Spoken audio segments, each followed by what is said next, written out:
With so many options, why choose Arizona State University? For me, the only online option was ASU because of the quality. Their faculty was really involved with their students and care about your personal journey. The dedication to my personal development from my professors, that's been extremely valuable to me. Earn your degree from the nation's most innovative university. Online. That's a degree better. Explore more than 300 undergraduate, graduate, and certificate programs at asuonline.asu.edu. Let's go, team. Today we are joined by the extraordinary Pearly Montagu. She is a world-renowned intuitive healer whose work is reshaping both human biology and corporate energetics.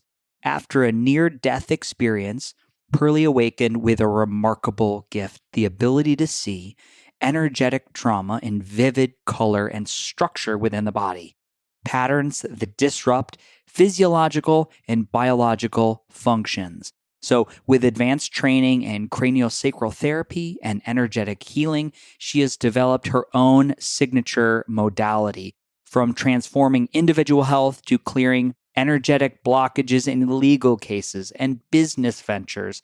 Pearly's work bridges the spiritual and the scientific in ways that are nothing short of profound. And I've had her over to my house because we're interviewing in my loft space in Austin, Texas. I am not going to spoil it, but I had a profound experience. If you want to get a special for working with Pearly, you can check the show notes for a direct link to her calendar.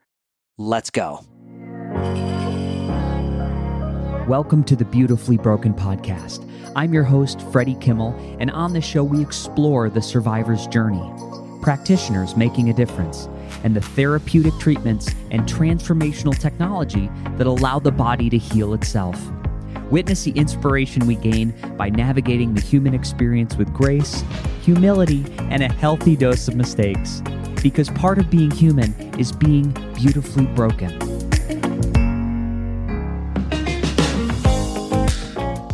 Team.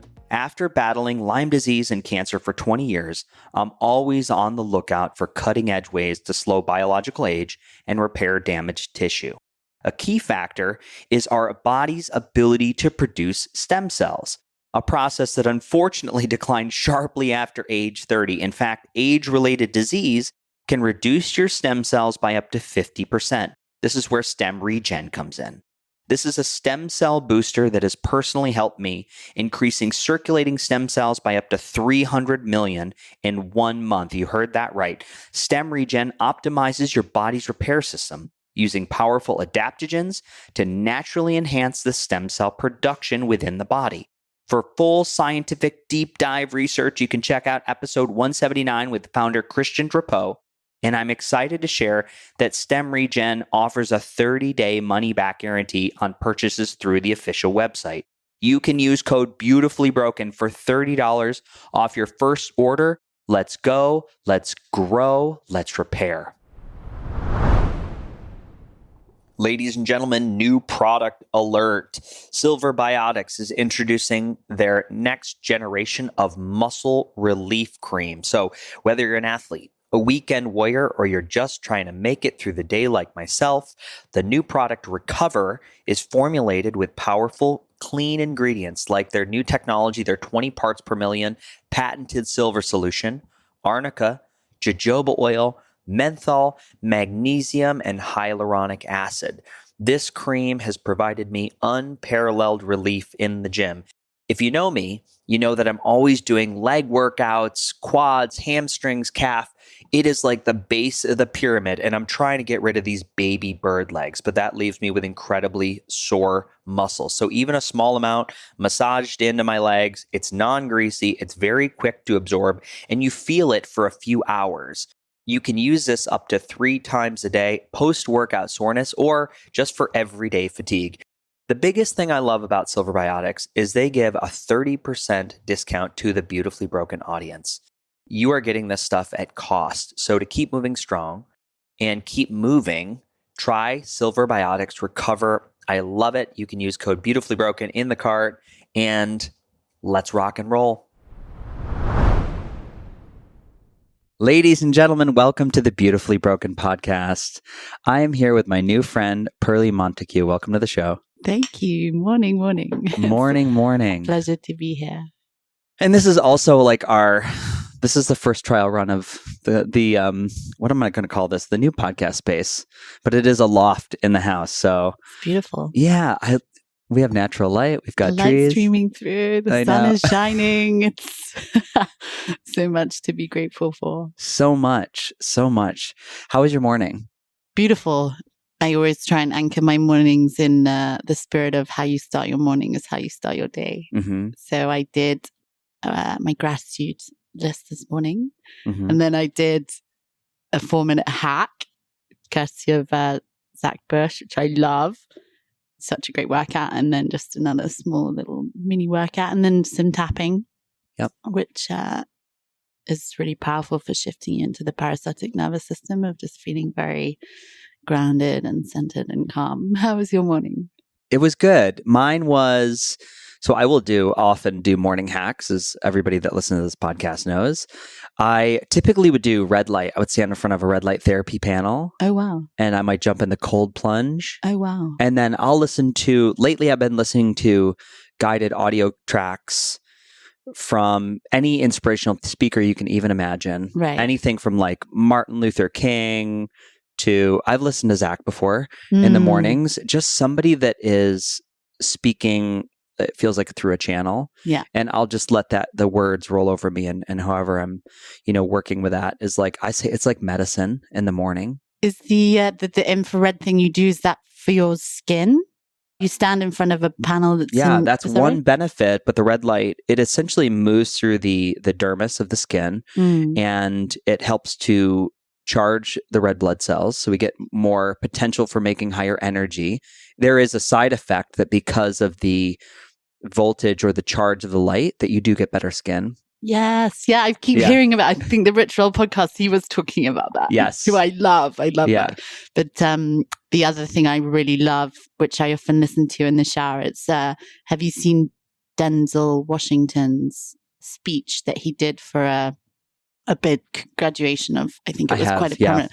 And that one, it's the dream. Yes. And it's so good. Yes. And it's so inspiring of how he takes you on this journey of starting where he was doing interviews and he got kicked out of university and he was at his lowest of low.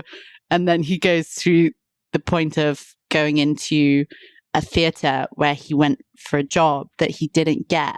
And then he said, and I kept showing up and I kept preparing and I kept calling it in, having faith and trusting. And then life opened up and obviously he had such a phenomenal journey. And then 20 years down the line, he was back on Broadway in the place that he failed at.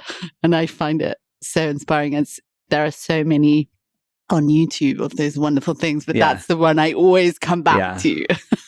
I will intentionally pick that tomorrow morning. And that speech has been, it's been layered in to compilations that I've listened to. Oh, really? So it's it's really good. He nailed it. Oh, he nailed it.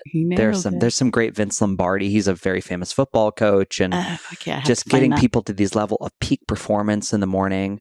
Other times it's just something like a different frequency tracks.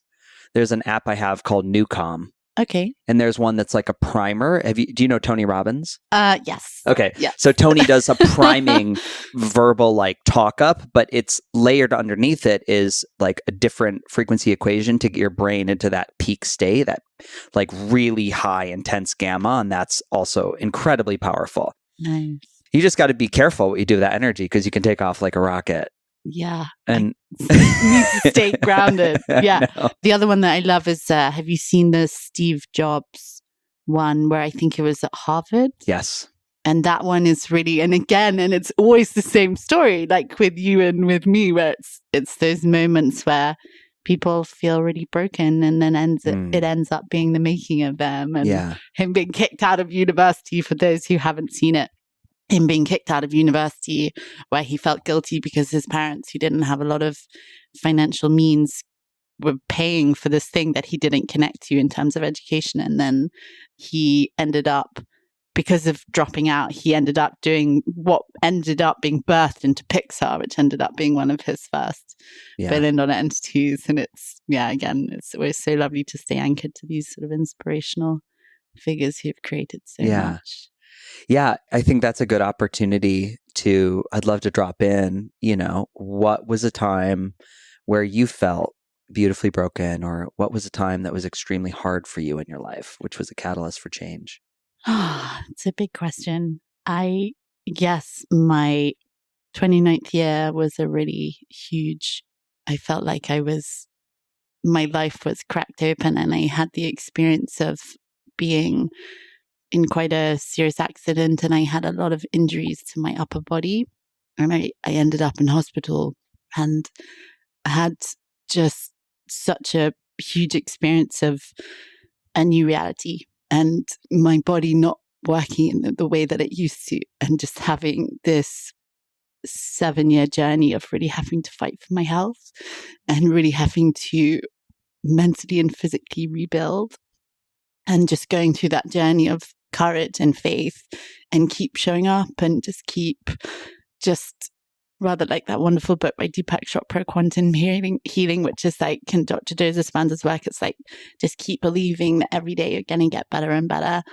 And it's been such a long journey with so many different iterations and I think also just going through the motions of not knowing the landscape, because when something happens to your health, there isn't a map of this is what you should do and this is how you get better, and you kind of have to figure it out for yourself. And I guess it was the first time I really understand what chronic pain means from an experiential, rather than when people just talk about it, and just really just being so humbled in that experience. Yeah. And then also understanding that whilst I totally honor Western medicine, and it was amazing to me at the beginning, especially when I was in hospital, and all the scans and stuff I had to have after that. But after that, I actually, for the first time, understood that Western medicine, it really just deals with the symptoms and not the cause, and starting to see these doctors that fundamentally weren't helping me, and just going through that journey of feeling quite disconnected from my body and quite isolated and quite alone, and not having people who were advocates for me, and just really having to figure out my own landscape and realizing I'm in a lot of pain every day when I wake up, and I'm 29 and I really want to be happy and healthy. And I remember working with this amazing Japanese healer who had this thing which has always stayed with me, which he said, health is our greatest gift, but we only understand its true value when it's gone. And just going back to just many different iterations of when I sort of left Western medicine to one side, and then started to various different twists and turns, being taken to a Greek island, which ended up being rather like Boston, where we are now, a sort of mecca for healers. And actually life brought me everywhere where I needed to, sort of as the next layer of the next iteration. I feel like also, if you're open to it, life will always bring you what you need. It's not necessarily always what you want. And often those painful things can be such a opportunity to evolve, but you kind of have to meet those challenges with grace and equanimity and just kind of roll with the waves. But going to Corfu, this Greek island, and there I found bioresonance, cranial sacral, reflexology, acupuncture, energy work, also plant medicines, which was deeply, just helped my body so much to let go of injuries that I'd been holding. So it's just been an iteration, and to where I am now, which has been kind of quite an extraordinary wild journey of since learning how to heal my own body, of actually realize, and then being inspired to train in different modalities that had really helped me in such a meaningful way. And I feel like what really ultimately nourishes the soul is when we give back and we serve. Mm-hmm. And then once I had trained in a few of these different modalities, started to use them with people, and just realizing actually I'm pretty intuitive with the body. And then fast forward to where I am now, which is through everything I've been through, this quite extraordinary and unique gift coming forward of being able to see physical and emotional pain in very vivid colors and structures in the body, and having the privilege of being able to work with people who have minor to major illnesses, and really having some quite extraordinary results and spontaneous remissions, which is sort of a medical lingo for a miracle of, people who come to me and they have 4 years of knee pain and then it's gone in a session, or 14 years of back pain. Or I had this extraordinary experience last week actually working with a neurological immune disease, and one of the symptoms was something that happened in this child's throat, and actually it was also online, but it wasn't just online. Like, I was able to just drop into the field. They weren't sitting there on Zoom, which is also something I've realized they've had the capacity to do, which from what I understand is quite unusual. But the symptom they've had for a year, it's actually, the mom just told me that it's gone. So for me, it's like, I feel like I have so many dream jobs. And then also now starting to work with corporations and legal cases in the same essence of you're just working with the energetic landscape around business deals, around relationships, and around legal cases, which is so much fundamentally it's around relationships that comes into the vortex of like maybe a family constellation, or maybe it's a corporate deal, and just removing what I can see very clearly within the energetic landscape to help remove successes. So it's been a deeply humbling journey with a lot of pain, but I'm very grateful for my experience. Yeah. Thank you for sharing. Thank you. Thank you for sharing. I want to honor the 7 years in which you were in pain. And I know I can only, from my own experience, I can say I understand what it's like to hold it for that long. Yeah. And it becomes something that has its own life force and power and drive. And I'm so happy that you're in Austin, Texas with me. Thank you. In a very different place and now giving back. So I celebrate you. Thank you. And I also really honor you and your journey. It's very inspirational how you've managed to turn your pain into so much purpose and touching people's lives individually and communities in a meaningful way. Yeah. It's really something. Yeah. I can't imagine a better way to spend my life. Aho. Aho. Peak. Yeah. I can't imagine a better way to spend my life. There's so much to unpack from what you said. I want to go back a little bit. When you mentioned your chronic pain and your accident and your time in hospital, were you given a diagnosis per se for the persistent pain? No. And it actually took me years to understand my injuries. And then only what I didn't realize had happened, it was actually almost like PTSD now from understanding that. And also the biggest impact, because I had my face and my legs were very cut and bruised, but the biggest injury was actually to my nervous system, which was on fight or flight mode ever since. So I would have the experience of things like, I knew you were coming around the corner, but even when you come around the corner, I just get the biggest fright because my body was constantly like, when are we going to get hit again? And so and only more recently with the tapping, it's just like more and more layers of like allowing the body to be more still and more grounded and slow down and just really support my nervous system. So it's been, so I didn't have a diagnosis and I kind of had to work it out for myself. Yeah. There's so many ideas running through my head. And now I'm wondering if when we're done with our interview, do you have to like run away? There's like so many things, like gadgets and tools I want to like use on you downstairs. I mean, I would join with you and say probably the universal truth across this idea of labeling, what the imbalance is within the human spirit of the physical body is that many times the diagnosis can create a limitation on our path towards healing. Absolutely. And for me, with access to so much information and all the testing and the diagnostic work, and it was letting go of a lot of those things and really coming back to the inner knowing and the ability to be like, is this a yes? Is this a no? Yeah. What does that feel like? And kind of developing that language. And I see this across the space. We get really attached to the diagnosis or the label and the human body. We're like these magical quantum computers that are connected with everything. So when we're going to unpack this for everybody listening, just like, wait, she works with people over Zoom and she's healing over Zoom.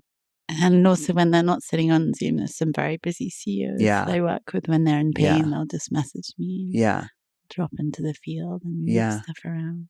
Now I know this because there is even within the US government, there's people who have scientifically examined non-local healings, radical remission. We talk about radical remission, which is a book about people with late stage cancers. In an attempt to disprove this, the guy got to like case 300. He was like, oh my God, this is, it's real. It's a real thing. I'm fascinated at your journey. When you started to explore different modalities, or rather when you found yourself out of your fishbowl and on this Greek island, what was that like to go into another realm and be just surrounded by different mindsets and different vocabulary of healers? It's funny. I feel like just trusting the flow of life, and I had such clear signs as that's where I should go. And the reason I went there was because there was COVID lockdown, and I had gone home to my family on a farm in England, sort of riding my horse. And it was dreamy. And then after a while, we were all so mutually annoyed with each other. And then there was some work that I was doing, which was too much for my nervous system. And I actually started burning out and flying into rages and losing weight and not being able to sleep. And all of that is very far from how I normally operate. And then my reflexologist trainer actually said to me, I think your thyroid was out of whack. And she was the one who diagnosed it first. And then I realized my thyroid was overactive. Anyway, so my boyfriend at the time and my family, I just said, I'm going to Corfu, my Greek island. Like, I'm going to call you. Don't call me. I'm having a 3-month timeout. Like, so I went there, and then it was just this new journey of falling in love with the island, the community, and actually ending up buying a little ancient olive grove, which has its own private beach, where I'm now actually building a temple based on sacred geometry and symbolism, which is a place that I'll practice my healing and a place that people can come to heal. So that sort of all fell into my path. But and then just finding all these Osho, Sannyasin, it's a very vibrant spiritual community, but they lived in such a connected way, and the way that they aged, dancing and connection and meeting and movement and yoga, it was so inspiring to me. And obviously the polarities are always there, so there was things that also weren't great, but it was deeply inspiring of what it can look like to heal, because coming from Northern Europe, the old age process can be really unkind. And I saw that in my own family with my grandparents, just feeling very alone and very isolated. And it was, for me, it was deeply inspiring. Yeah, incredible. And to go into your work a little bit, or what that looks like, I should share with everybody listening and watching that we had an opportunity to drop in on Sunday. So it's been a few days now. Yeah. And I'd love to describe the process for me. Please. And I would say in the category of energetic work, or it reminded me of certain Reiki sessions and certain, goodness, even like gentle touch Reiki. But what you did for me was you created this incredible space in which nothing was prompted or cued. Really, it's you are working with different angels and different guides. And my experience was I was filled with so much joy and contentment, deep contentment, and having a time to reflect and journal a little bit. It was like a level of contentment where I felt like I needed nothing. Yeah. Because there's relaxed and there's sedated. And I'm like, well, I'm tired. I feel like I need to lay down. But my contentment was just incredible. I remember you also very kindly shared in terms of innocence and joy. Yeah. I said I could feel you in the session and being like this source of innocence and joy and curiosity and playfulness. It was very profound. That's me. And there was just so much, light, and my eyes were closed the majority of the time, I think 99.9% of the time. And I was getting these crazy visuals, especially because half is on my back and then I'm on my side. And while I'm on my back, everything is like oranges and yellows and bright lights, and there's these weird machine-like shapes moving through my visual field. And then when I turn on my side, it was like dark purples and blues, and it was like a mountain horizon. Fascinating. Very fascinating, and feeling different feelings in my feet like, again, like this extreme joy or love in my feet. I was like, why is it my feet? And then I'd feel it in my hands. Really, really fascinating. And definitely, from a biometric standpoint, I track my sleep. I track sleep latency, onset, heart rate variability, time between successive heartbeats. And I got a really amazing recovery score that night. Like it was 100 for the sleep score. Perfect. Wow. And then my recovery was like a 97. So it was like the body, and I didn't do anything special that day. The body was in a very resilient place, of physical, trackable state of resiliency. And then I've been very tapped in emotionally. I will say it's like my ability to tap into what I'm feeling, specifically like empathy, and let some tears go for the last 2 days have been really like, interesting. Yeah, really right on the surface, which feels good. Yeah, to have access to all those things. It's so beautiful to hear the feedback because it's always deeply individual and no session is the same because I just follow the flow. And when I open the field, obviously we chat and check in before, but I have a vague sense, or sometimes I'll get visions of what it might look like, but I never know quite whether we're going to go left or right. And the intention is always to honor the soul that I'm with. And I think there's so much healing that can happen when you're witnessed and you have someone who's truly present with you. And I just try and hold people with the intention of just holding them, that sort of mother's love, that sort of nurturing, safe space where they're, just so much care and love that can come through that. Yeah. I'm very blessed to actually have that in my life. Yeah, absolutely.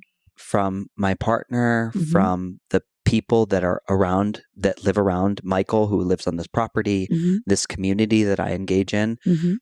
Most people in this space who I spend time with offer that to me. Beautiful. And that is not the norm.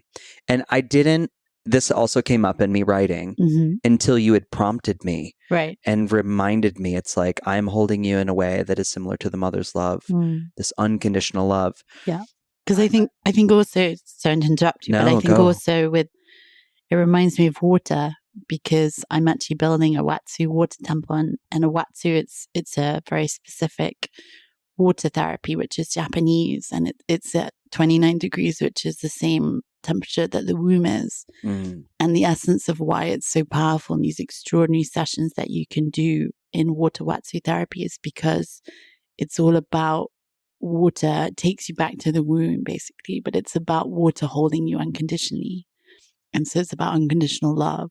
So it's about, doesn't matter what color you are, what size you are, like the water will always hold you, which for me, it just touches my heart more than anything. And it's also such a beautiful way of how you can work with babies whilst they're still in the mummy's tummies. So back home in Corfu on the Greek island, there's this phenomenal doula that it's really important to me to support her work. And a different way of, there's many ways to be a mother, and this is my way of being a mother.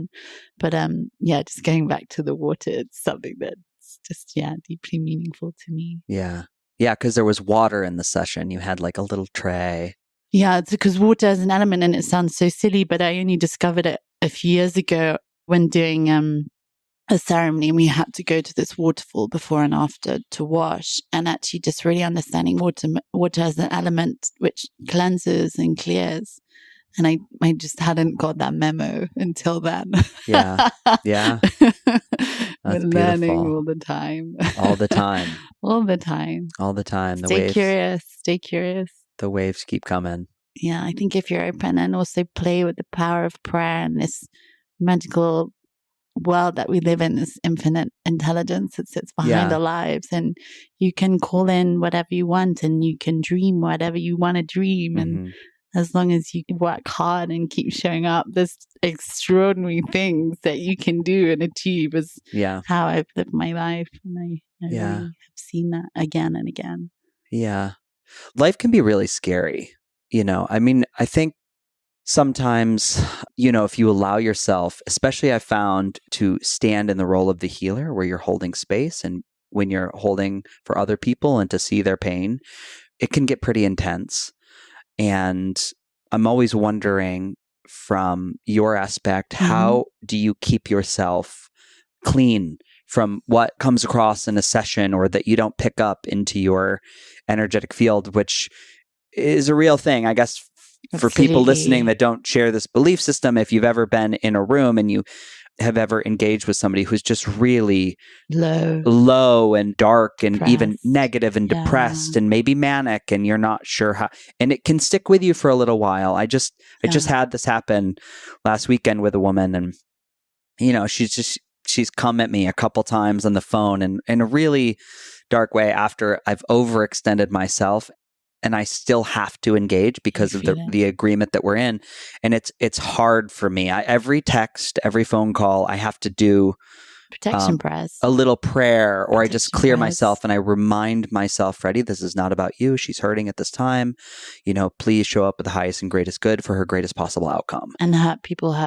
Yeah. And it's so often there's a couple of people that I mentor, and it's always when stuff's coming from someone else, especially within our own family constellations, we can be so emotionally charged.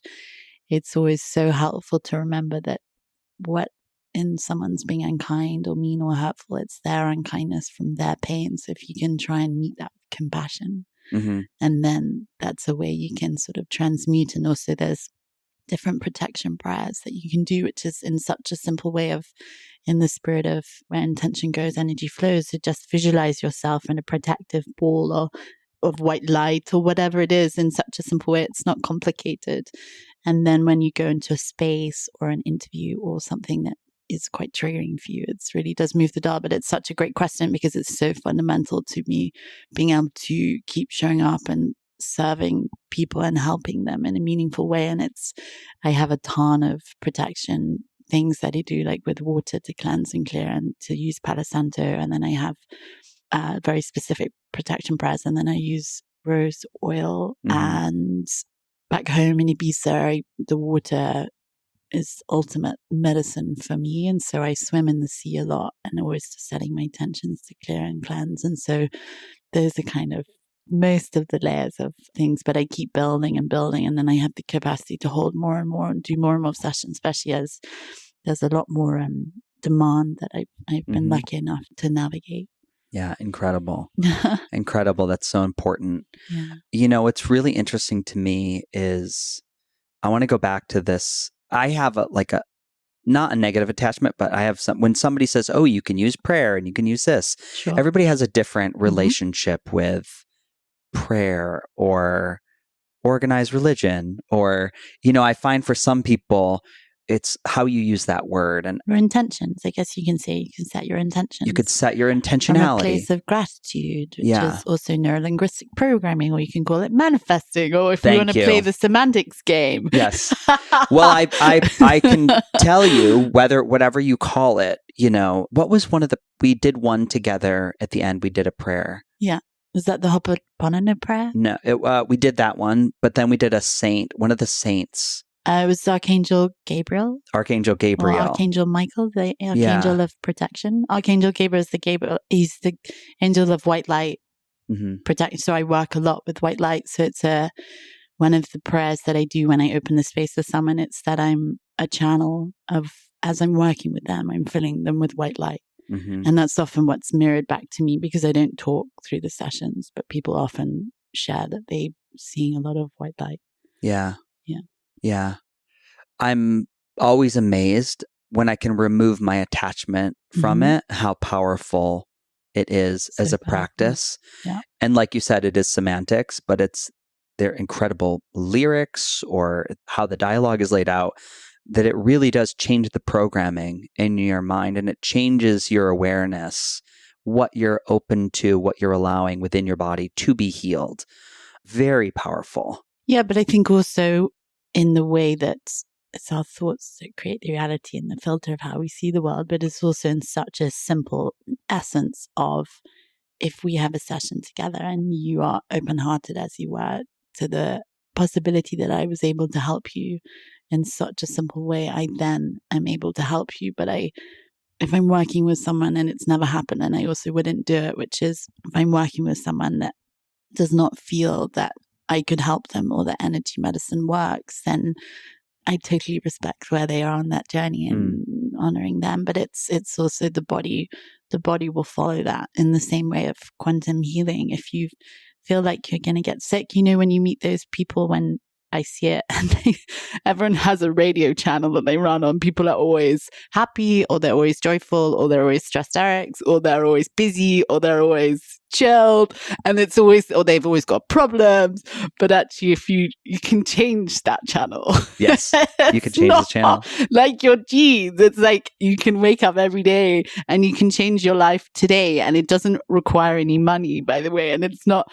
I always feel like people spend so much of their lives of when I get my dream relationship, when I get my dream wedding, when I get divorced from this asshole, when I get my dream job, when I get out of this job, when I get and it's actually like, it's now. And all these things that are outside, actually happiness comes from inside. And I remember talking about it with a friend, it's like, we've been lied to that we have to buy all this stuff to help support the economy so that the world keeps going round of a diamond is forever. It's like, if you love someone, it comes from inside, and that feeling of being held has nothing to do with a ring or a mortgage or a house with 2 cars in the car.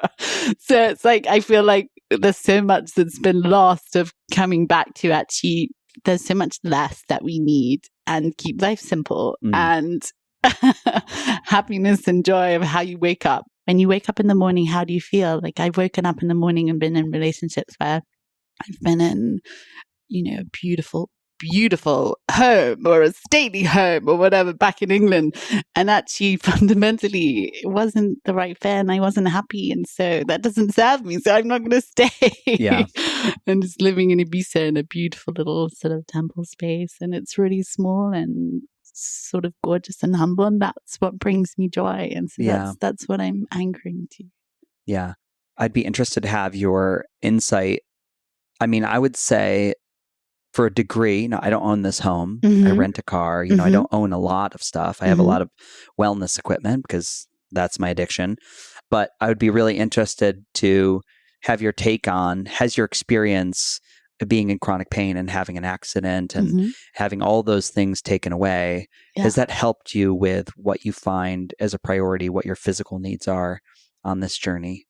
I guess it's kept me very grounded in not taking my health for granted. And so not every day, but a lot of the days, one of my gratitudes is that I'm grateful for my health, grateful to come from a loving family. So I don't know if that answers your question, but I guess from really, and I'm still on that journey, and I think it will be a lifetime of having to do. I was quite disheartened recently, and I was chatting to a doctor who was helping me, but even now, 7 years down the line, still having to go to someone every week to get support and treatment for my body, and feeling quite frustrated and also resentful that I have to spend that time and also the resources to do that.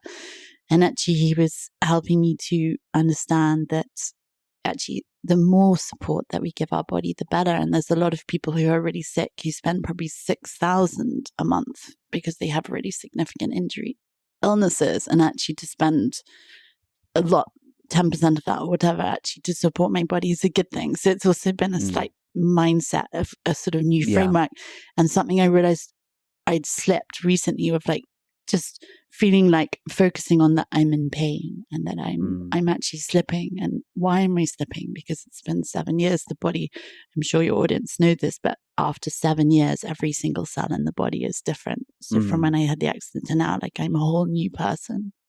And why am I still going through this? And it's getting worse. And actually, it was just realizing that it's sometimes, from what's been my experience, it's like when things get really bad, that's actually time when the body actually comes forward to heal, and things and modalities and people come in your life that can hold space for you to heal.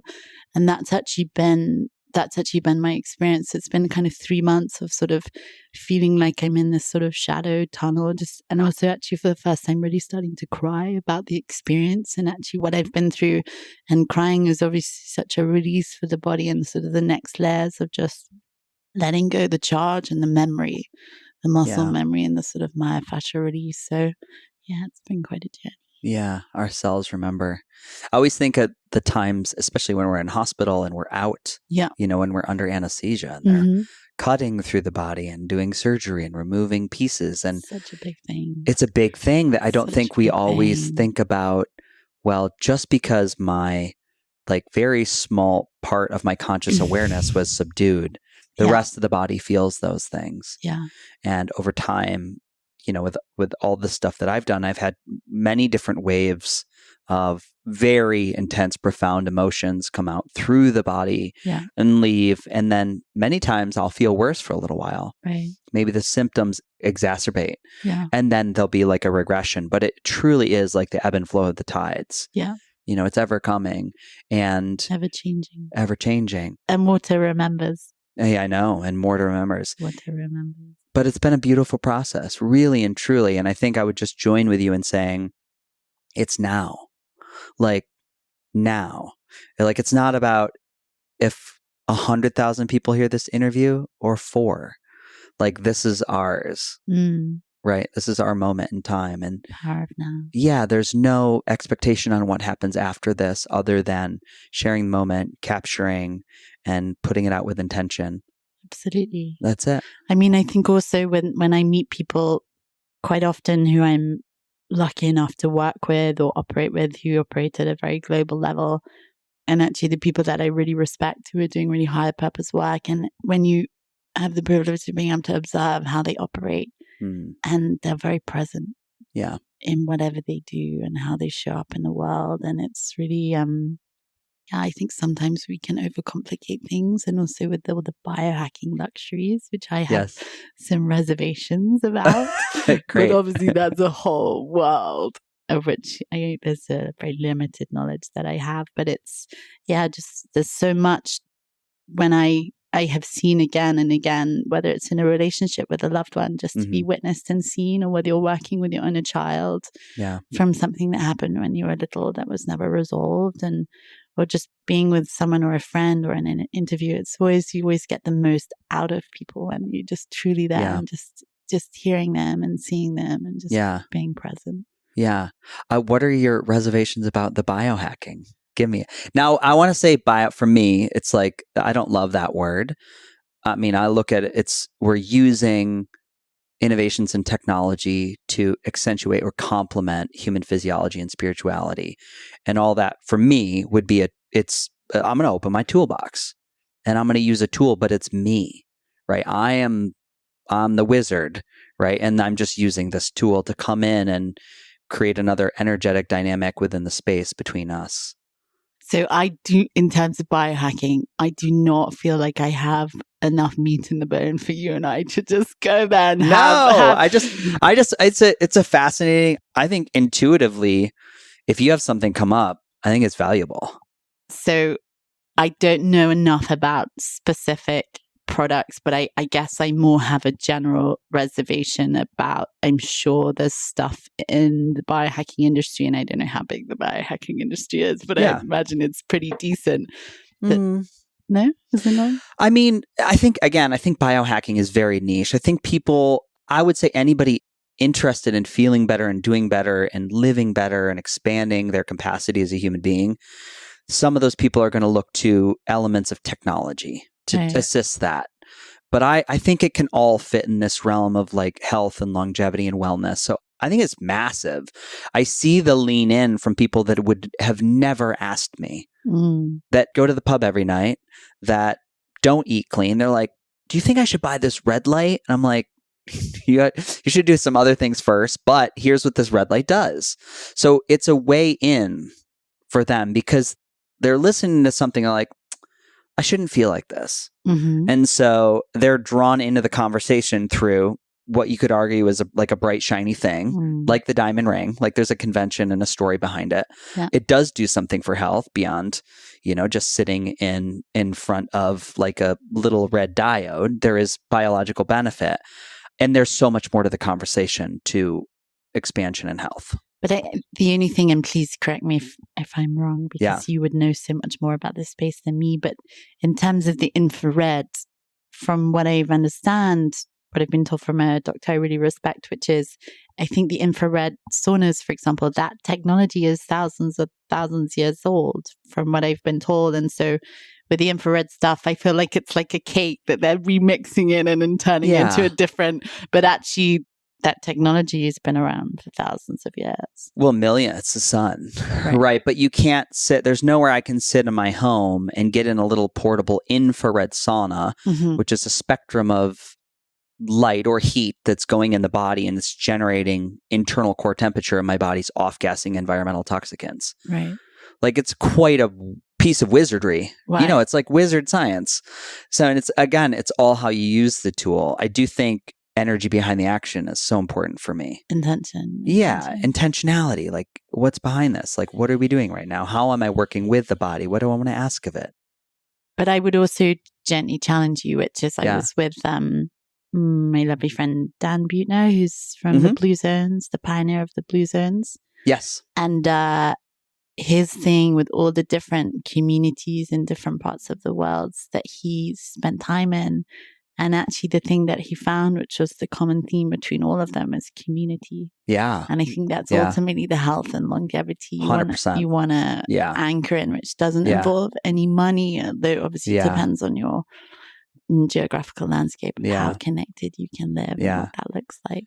I join with you in that. And I think that's a non-starter that has to be part of the special sauce for you to get magical outcomes in your health. And then in America, we're not in a blue zone. Yeah. You know, we're 100x our food supply, which all Americans, you know, unfortunately, there's not education or awareness around what is clean food in the United States. So our food supply is challenged. Well, it's per person, I think it's 1.37 kilograms of glyphosate, which is a carcinogen, on our food.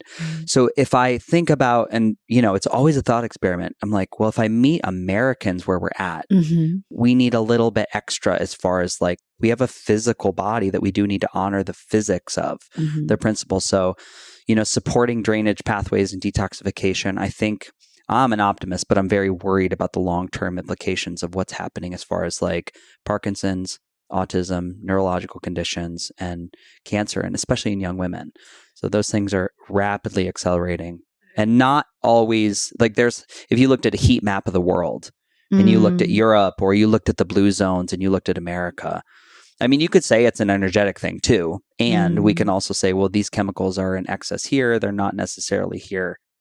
So that's one thing that, you know. Does that come back to the gut health fundamentally of how you can support and protect your body by having a strong gut health? Is that right? Yeah, I mean, cellular health too, because a lot of these things, these environmental, be it mercury, be it glyphosate, they cross the blood-brain barrier, they impact cell metabolism, how much energy a cell could make. Surely they disrupt the gut microbiome. That's a huge part of it. That's Zach Bush talks a lot about that. You know, he has the iron supplement, that's his supplement that he developed. I've actually recently started taking that, like changed my sleep, been so helpful for my sleep, the iron intelligence. And then also the gut immunity one, which actually quite a few friends are also on. And it's about the cell connectivity and the cell communication. And they've had extraordinary results with autistic children who start speaking for the first time. Like it's really, I feel a lot better for it. Yeah. Humic and fulvic acid, which is like an ancient technology. Right. It's these ancient dissolved like plant compounds and volcanic acids. And, really? Yeah. That's what the supplement is. Oh, fascinating. Yeah. Yeah. And it's on, if you wanted to take it to a purely physical energetic, these compounds have this incredible potential for electron donorship. Right. They have energy in them. So they're giving the body this extra energy to be able to deal with the environmental problem that the body is choosing to take in, whether knowingly or unknowingly.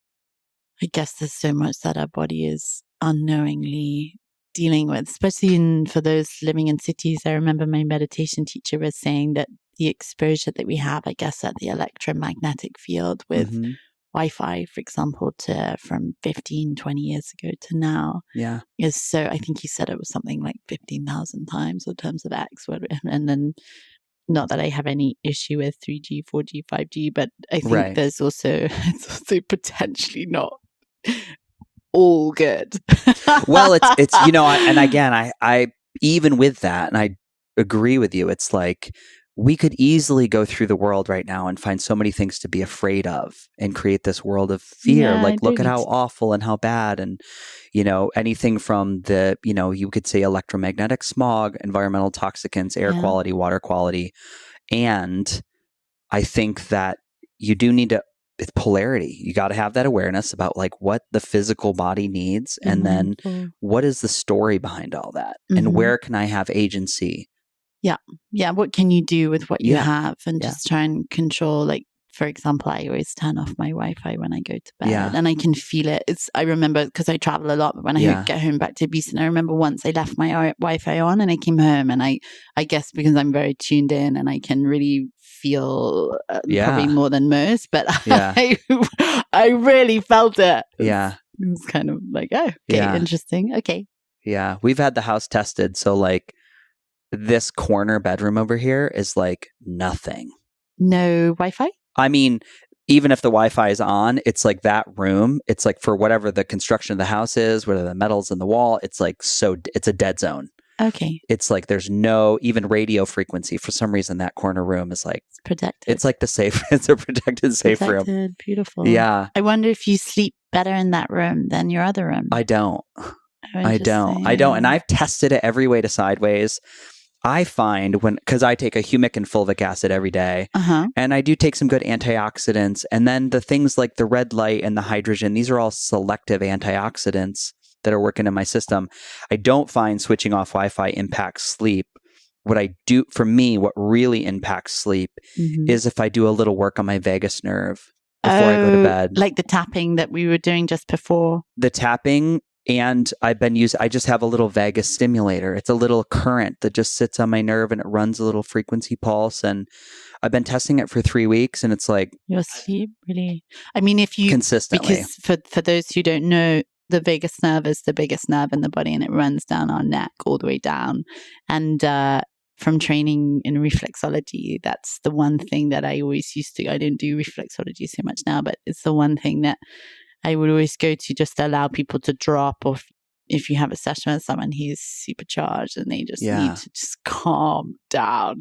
And that's the easiest hack of how to, it's often very painful. Yeah. And the same with the tapping that you and I were doing just before we started dropping in, of allowing the body to drop into the parasympathetic nervous system, which is the state that you want to be in, which is a real state of stillness and being. Why is working with the vagus nerve painful? What do you mean? You have some sort of a release technique in reflexology? So most of us, because of the way that we live our lives, if you work with the vagus nerve through the feet, in terms of reflexology, so it's just underneath the ball of the foot, you'll always be fine. It's often very painful and you'll be able to, the stuff, anytime you find pain in the feet, it's just a reflection of imbalances in the body because of thousands year old sort of Chinese medicine of working with the body through the feet. It's super inspiring. I love the vagus. I love that it means to wander. It wanders throughout the body and connects to all organs and organ systems. Is that what it's that's I think the root of the word means to wander. Oh wow. Yeah. Fascinating. Thank you for sharing. I didn't know that. Yeah, of course. Oh goodness. Yeah, it's so amazing. The body's fascinating. What do you see? We're in I don't know if we're in a new world. There's like this dawn of energetic awakening in some levels. Other people think the world is ending. It's a really interesting time on the planet. Do you see it in the work that you do? Have you seen any type of a shift in people over the last few years, over the last year? I would say no. The thing that I have noticed, which is I'm being British, I have a connection to London, even though I'm not there all the time. But that energetically, and I hear it from so many people, that feels like it's shifted. There's so many people that are leaving London, but in terms of people's bodies, I find most of the time, 98% of the time, I'm working with something that I haven't worked with before, because I don't know why we've been made up to be so complicated, but people tend to have so much stuff, from grief to anger to pain to mother wounds to father wounds, in the myriad of different iterations that can look like, from all these different pains or injuries or anxiety or back pain or knee pain or glute pain or neurological things or immune. And so actually most of the time I'm pretty much am working on stuff that I haven't worked on before. And I guess the sad reality, if you zoom out and look at collectively, is that we are more sick than we've ever been. Yeah. And I don't have the answer sort of, I've got some sort of Yeah. ideas, but so I guess, and I think there's so much stimulation now because of the capacity that we can operate at and fire on all cylinders with no shut off, and the social media game, if you want to be in that field and play, it's a lot. It's a lot for the body to have to process. If you think of where we used to have been with being in a field around a fire. And I think also and it's kind of fascinating when you look at, so biologically, and it's very much the work that I do where I sit at the level point between where biology and physiology occurs. And the biology of our body will always, through the psychosocial experience of what it is to be a human, we do pick up traumas and things like that, but they can be stored in the body. But whilst the biology will always work to return to its original design, what's happened is most of the cultures of how we live today, we've lost these daily rituals, which were our pathways to heal, to allow the trauma to go. So it's rituals, things like fireside song, dancing, ceremony, and the like. And so now what's happened is you're dealing with this. It's not just trauma that's in this lifetime, but it's generational trauma that I'll pick up a lot in sessions of money wounds or stories that children were born with that didn't belong to them. Like, we don't need a man, and none of the if you look at the motherline, the blood lineage, none of them have had husbands, and they've all been the breadwinners. And so it's kind of super fascinating when you get to work with these different wounds and traumas that are from before. So yeah, that's something that's super interesting to me. Yeah. I'd be fascinated to hear your opinion. Now you're working essentially like energetically and in silence. Have you done a lot of like cognitive behavioral therapy or talk therapy in which you get to voice the pains that you're experiencing and feeling? Where do you think those two different sides of the therapeutic element complement each other? Or do you not think we necessarily need to speak out the trauma and the words? So I've done myself a ton of different therapies. I've done talking therapy, and then I've done body therapy. In my own experience, talking therapy is great and absolutely has its time and its place. But there's certain therapy like somatic therapy or body work or energy work, which is sort of the essence of what I do, which is it's something that I'm accessing stuff that you can't. It's not something that can really be accessed through the spoken word because it's so deep in the different layers within the energy matrix of the body that I'm lucky enough to be able to drop into and just see in very vivid colors and structures. And so it's a completely different modality and it's a completely different skill set. And also the thing that I found in the same way, it's rather like we're made up of, obviously we have a physical body, but fundamentally all of our cells, it's all space. Yes. 99.999% is space. So if you look at it more from a sort of practical thing, which is Western medicine, which I totally honor, it works from the body, from the skin, from the touch. Whereas from energy medicine, if you approach the body from a space of working from the portal, which is the 99.9%, you have so much more of an opportunity to help the body to heal. And so I think this is how I've been able to work with people and have these miraculous, extraordinary results with people that no one else has been able to help, or they've had years and years of this pain and it's just wrapped in one session, or max back pain and then it's gone. And so I think it's just a very different thing. And it's also, again, just about working with the limitations of where you are and what you need. And I'm sure at some point I'll go back to talking therapy. Yeah. But yeah, it's just a different modality that for me has a very different depth. Yeah. Beautifully said. I love the 99.9% space and going in through a different portal. Yeah.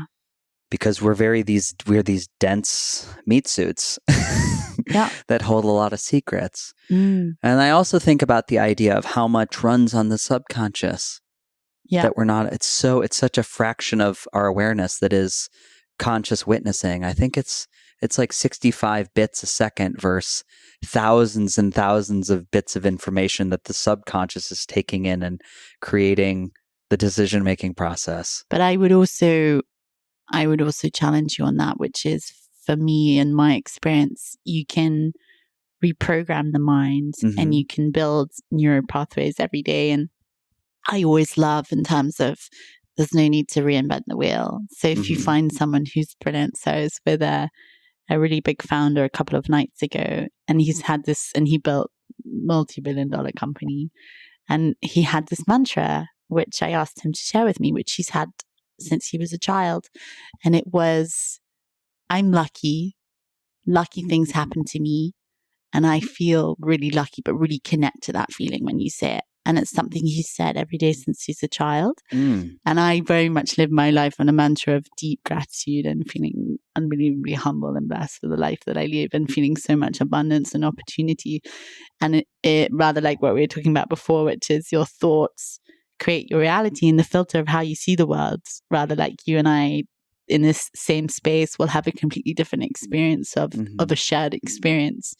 But actually you can, and I've been doing it for sort of almost over 10 years, of every morning, because in terms of accessing the subconscious and getting things into the computer and controls, rather like that's the manifesting thing that everyone's kind of going for.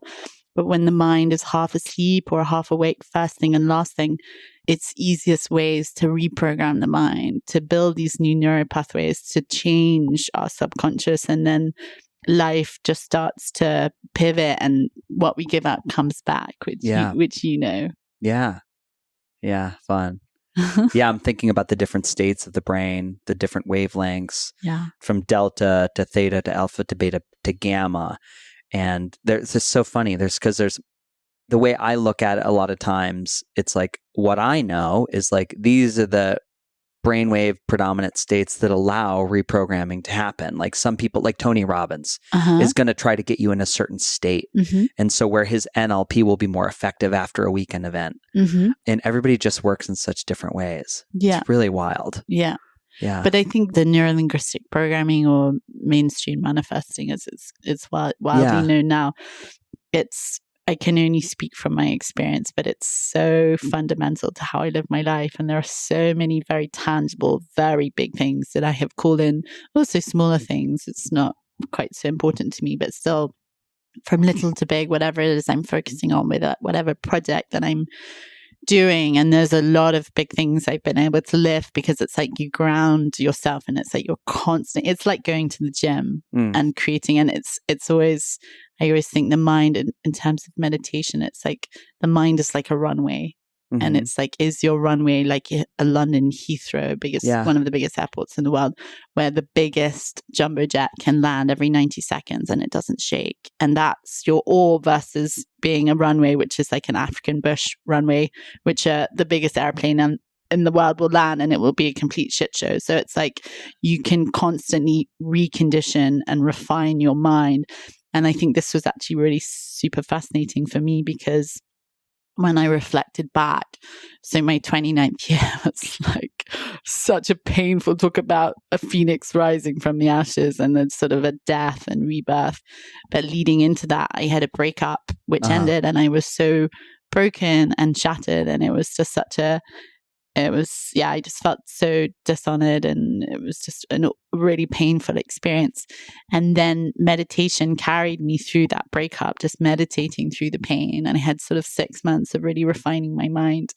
And then it was just as I was getting back on my feet. And then I had this experience of just being in this fundamentally just deep trauma and with this accident experience. And actually it was like, from reflecting, like life had given me 6 months to mentally prepare for that. And that's why when it happened, I made a promise to myself that it wouldn't define me, it wouldn't be my identity, it would just be part of the tapestry of life. And I just kind of continued on that journey. Yeah, it's profound.